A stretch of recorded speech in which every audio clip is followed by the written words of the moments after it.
Hey everybody, my name is Paul Esden Jr., aka Boy Green. I'm the New York Jets digital reporter for Heavy.com. Welcome to my YouTube channel, youtube.com/BoyGreen25. And you're on a mock draft Monday. And this is interesting. This has never happened in the history of this program. Normally, I schedule all kinds of fantastic guests. We've had a great Rolodex from all my relationships and radio and everywhere else. And this is the first time someone saw a show clip, and they wanted to come on the show. So how could I deny a request? Let's bring him on. You know who this man is. That is Tony Pauline of the Pro Football Network. Tony, thanks for joining the show, my friend. Thanks for having me. Thanks for responding. Of course. So let's get into it. Last week on the show, we had the great John Ledyard on from Pewter Report, does great work, great draft analyst. And he joined us on the show and was talking about some of the concerns with Trayvon Walker out of Georgia. And I shared some of those concerns saying, I'm not so sure. Seems like a lot of projection with that pass rush at the next level, but a lot of people are high on him. He's been routinely in the top 5 of mock drafts. So let me ask you, Tony, you immediately gave some aggressive pushback there and said, whoa, I don't think you guys got the full story here. So, Tony, the floor is yours, my friend. You know, there's a couple things. There's one thing when a guy cannot rush the passer or is unable to rush the passer. And it's a totally different situation when a guy is not asked to rush the passer. And that's what's going on with Trayvon Walker. People look at the stats and they see, 6 sacks and 7.5 tackles for loss. Well, you know what? The top 2 sack guys at Georgia happen to be linebackers. When you really watch the film with Trayvon Walker and you really break it down and you get past the highlights, a little clips here and there, is when you really appreciate Trayvon Walker. What do I mean? Trayvon Walker does the little things so well that most college defensive linemen don't do, and that they have to learn how to do in the NFL. Setting the edge, playing gap assignment football, dropping back off the line and playing in coverage on zone blitzes, which Georgia ran all the time. Getting out into space to make the tackle. I saw time after time where Trayvon Walker literally had a free shot at the quarterback, but he was standing up at his right defensive end position over the left tackle because that's what his assignment was. It's very easy to pin your ears back and just rush up the field. Let's not forget, if you believe the stats and you go by the stats, I believe Trayvon Walker had 32 quarterback hurries last season. And it's not just about sacking the quarterback. It's about getting up the field and forcing the quarterback to move out of the pocket, to rush the quarterback. He did a terrific job of that. Trayvon Walker has done these little things so well that a lot of these college guys don't know how to do, are never asked to do. And when he gets to the next level, those little things, say in a New York Jets type of defense, dropping back into coverage, setting the edge, those will come. Those are natural. He's already done them, and he's done them well in the Georgia defense that had an immense amount of talent. Really didn't need him to rush the passer because they were able to disguise so many blitzes, so many blitz packages, and had Trayvon Walker do what he did so well. Oh, and yeah, by the way, he goes to the combine and he blows it up. I don't buy into any of this that he's a combine workout. He's a Mike Mamula type. I'm hearing people compare him. I saw Mike Tannenbaum, a clip of him comparing him to Vernon Gholston, which I thought was a joke. Vernon Gholston had 14.5 sacks his junior year at Ohio State, 4 of them against Jake Long, I believe it was. I think it was 4 against Jake Long, that final regular season game against Michigan. You know what? Get past the clips. Watch the entire game film. Watch what Trayvon Walker is being asked to do, and just get out of the mode that he's got to get up the field and rush the passer. Georgia was able to do that with other players. And when you really look at it, Georgia didn't have a single double-digit sack guy because they didn't need to. Their defense was awesome, but they were constantly pressuring the quarterback, getting up the field, making the quarterback leave the pocket, making the quarterback uncomfortable. And Walker was the best on that Georgia defense doing that.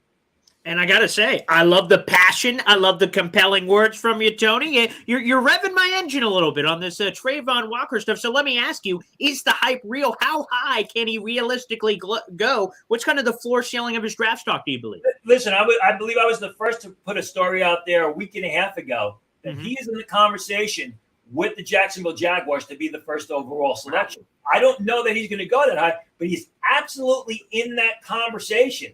Jacksonville, had their opportunity to see him at the combine. They're bringing him in for an official 30 visit. Now, He is a Trent Baalke type of defensive lineman. That is the type of defensive end that Trent Baalke likes. Those long, athletic guys.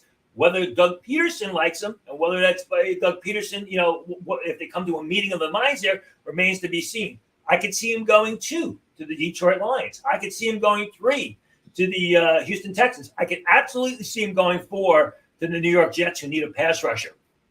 Okay, very interesting. I like it. Let's go to something else that's kind of interesting. It's, of course, the pro day week of one Derrick Stingley. Yeah. He's a very polarizing player, but this feels like perhaps one of the most important pro days for any prospect in the build-up to the NFL draft with all the question marks that he has. Ultimately here on Derrick Stingley, what's kind of the temperature? Because we thought a couple years ago that, he could be one of the top players off the board. Obviously, there's been some injury issues, and now Sauce Gardner has surged in the conversation. People said, clearly he is the number 1 cornerback. Does Derrick Stingley have an opportunity to jump back into that conversation? Or how do NFL teams feel about Stingley? Yeah, he doesn't. He's not going to pass Ahmad Gardner because Ahmad Gardner for the past 2 years has been on a straight shot north, where Derrick Stingley has been going the opposite direction. Stingley needs a good combine, a good pro day workout. There's no doubt about it. A good pro day workout is not going to help Derrick Stingley as much as a bad pro day workout will hurt him. What do I mean when I say that? You mentioned it. 2019, as a true freshman, Derrick Stingley was a complete shutdown corner. He was outstanding. If Derrick Stingley was able to enter the 2020 draft, he's a top 3 pick. But then the 2020 season came along, and if you really break down the film, Derrick Stingley was a better cornerback in 2019 than he was in 2020. Played very inconsistent, average football at times in 2020. 2021 comes around, plays 4 games, has the foot injury, which is a problem for any player, but especially a cornerback where you've got to stop, change direction, you've got to explode to the ball out of your plant. Your feet are important for everybody, but especially the cornerback where it takes a lot of pressure. So there's no way I see him passing Ahmad Gardner. It's what's going to happen is put the pro day. Let's assume he has a great pro day. He runs in the 4.3s and he's running right now. He's working out right now. Tape this. It has a great pro day.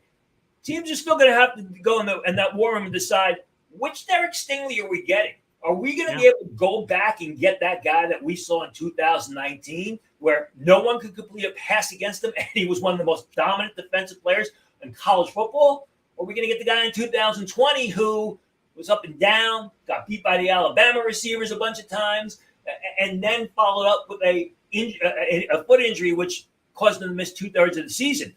That's the big question. And you know what?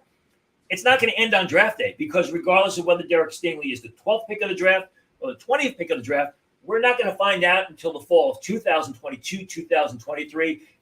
People talk about, people seem to forget the draft is not the end game. The draft is the beginning game. So even if you make all your draft predictions correct, but the guys turn out to be busts, in the end, you're actually wrong. Yeah, 100%. Again, we're speaking with Tony Pauline here, the Pro Football Network. Guys, make sure you like the video, follow Tony Pauline on Twitter as well, and hit that subscribe button as well. Let's go, Tony, and I'm sure you've heard a lot about this. Your reporting on Mekhi Becton, the George Fant situation, sent Jet fans all over the place. Their houses were on fire, running to the streets. So let's kind of break this down in a few layers here. With the overall conversation is, would the Jets consider taking an offensive lineman either at number 4 or number 10? Is that legit? My information is yes. I mean, all the information I have is yes. It remains to be seen. And you're right. I mean, my reporting on Beckton has basically sent Jet fans apoplectic. I understand it to an extent. I mean, Mekhi Becton was an outstanding player as a rookie in 2020. Then he has that injury the first game of the season, 2021. It's supposed to be a 4 to 8 week recovery. And here we are, 9.5 months, literally a week and a half away from OTAs, and Robert Saleh saying he may not even be ready for OTAs. That is a major red flag that people have to understand. The guy was supposed to be back in 4 to 8 weeks. It's the end of the towards the end of the season. He's still, they're going to shut him down. I had reported that at the end of the season, I was told he was 415 pounds.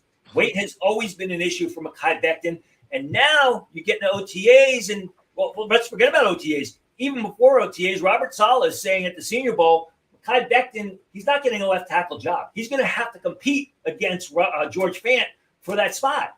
That's a red flag right there. And now you're getting the OTAs, and Salah's saying he may not be ready for your OTAs. Well, why isn't he going to be ready for your OTAs? Because if they want to trade him, the worst thing they can do is bring him into OTAs, and then he gets injured in OTAs. That's going to kill his trade value. You've got to remember one thing. Mekhi Becton is not Robert Saleh's player. It wasn't his pick.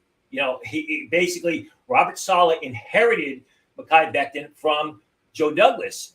And as we've seen with a lot of the players from 2020, they've all fallen by the wayside, except for Bryce Hall, really. I mean, Denzel Mims, we saw what happened with him last year. He fell out of favor with the coaching staff. I mean, what other players, except for maybe the punter, have really panned out from the 2020 draft? And they're not Robert Saleh players.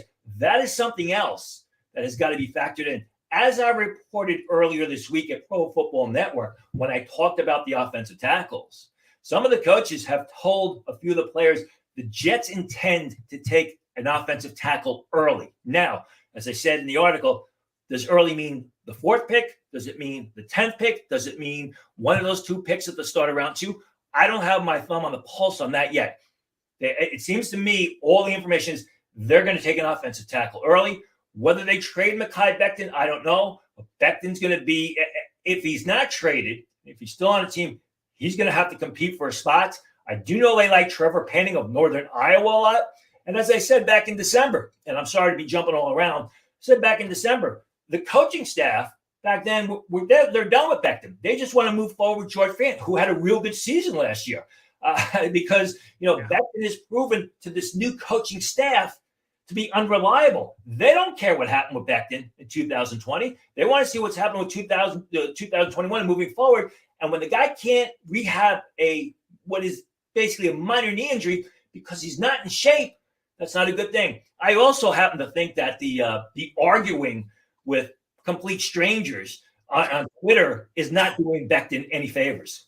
Yeah, I don't think so either. And let's get to the other side of that. You also shared about the George Fant potential contract negotiations this offseason for the Jets. Do they wait till after the draft when they have a sense of clarity on where they may have picked an offensive tackle high? And is that extension inevitable? It's going to happen at some point here because it seems like the Jets really love George Fant behind the scenes. As well they should. I mean, a couple things.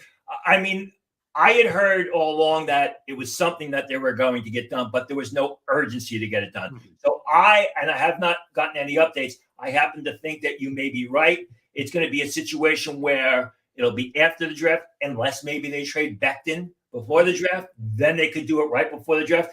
That's speculation on my behalf. But, they like Fant. And as I pointed out, Fant is basically – he's 30 years old, but he's a young 30 years old as far as football is concerned because he hasn't played a lot of football. He's an athletic guy. He's someone who plays a position where, guys tend to stay at that position for a longer period of time as long as they take care of themselves.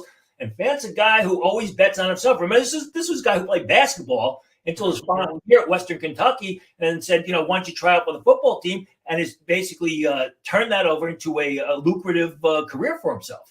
Yeah, very much so, which has been fascinating to see because so many people made fun of Joe Douglas when he initially made that. Remember, the hot name then was Conklin. That's what Jet fans wanted. He says, I'm going George Fant. Fans like, who the hell is George Fant?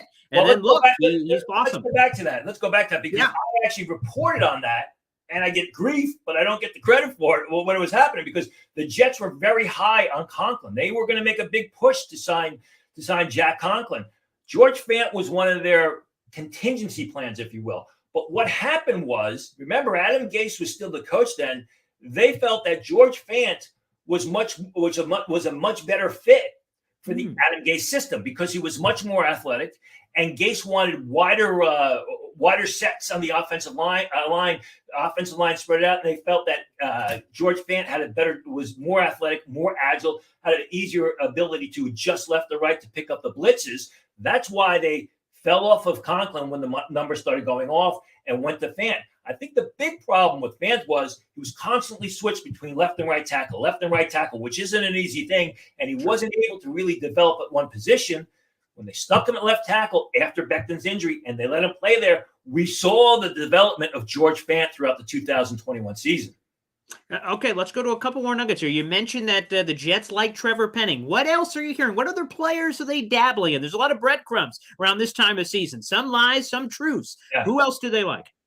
I mean, they're going to go through all the pass rushers. I have a feeling from looking from the outside in, I haven't gotten any confirmation. They like Jermaine Johnson. Would they take him at 4? Maybe, because a lot of people think that the pass rushers are going to come off the board. The top pass rushers are going to come off the board very quickly. And I think with David Ajabu getting injured, that really pushed Jermaine Johnson up. I had said during the combine that Joe Douglas likes Treylon Burks a lot. Never implied that he was going to take him with one of those 2 picks, 4 and 10. I think what they're going to do is, a lot depends on what the ultimate decision is with Beckton. Are they going to move on from Beckton? Are they going to try and trade him? If the decision is they're going to move on from, no doubt about it, I could see them taking Ekwonu with the North Carolina State offensive lineman with that 4th pick of the draft. Tony, is there any possibility that the Jets, they have Mekhi Becton, obviously, they have George Fant, they take, let's just say, Ekwonu, just for the sake of the example, and they allow all 3 of them to go to camp, battle it out, and as people have told me, that it'll figure itself out. Is there a chance that happens, or if they take Ekwonu, let's just say, they immediately turn around and trade Fant or Becton? No, I think your first your first philosophy, your first hypothetical there is a real one. Because remember, Ekwonu on a lot of boards, including my own, I feel Ekwonu is going to be a better guard. So, I mean, let's say in the best case scenario, they take Ekwonu, and Beckton comes back and he's in shape. He's down to, 360 pounds or whatever, and he's looking good. He shows some durability, and he makes the move to right tackle because you want to keep George Fant at left tackle. I think the worst thing you do is you move George Fant out of left tackle spot, you move him right tackle. You have Beckton develop a right tackle. Worst case scenario with Ekwonu is you kick him into guard, which I think he'd be an outstanding guard on Sunday. Interesting. Okay. Before we get you out of here, Tony, and again, this was really cool. It was I've never had the other side where guests reach out to me. I'm like, phenomenal. This is great. Makes my job a lot easier. But Tony, if there was a gun to your head right now and you had to make the picks for the Jets at 4 and 10, whether from what you're hearing, what you think is going to happen, let's go through each of them. First off, at number 4, who do you think the pick would be right now in early April? Well, it's still early April, so I'm going to give you choice. It's either going to be Ahmad Gardner or Jermaine Johnson, I feel right now. One of those 2 guys. Okay. 10, I think it's either going to be Trevor Penning or Garrett Wilson, either the offensive lineman or the receiver. Boom. Tony Pauline bombs. I love him. Tony, thank you so much for joining the show. It was awesome. And again, I think you've changed a few minds on Trayvon Walker, which mission accomplished for this interview. Tony, we'll have to do this again in the future. Thanks a lot, man. Thanks for having me. Listen, don't rely on me. Watch the film. Watch the game film all the way through with Trayvon Walker. Watch every down. Watch what he's doing, what he's supposed to be doing. Don't just watch a few bits and pieces here and there. Good advice. There you go. Tony Pauline joining us on the show. Tony, thanks a lot for joining us. All right, everybody. That was a mock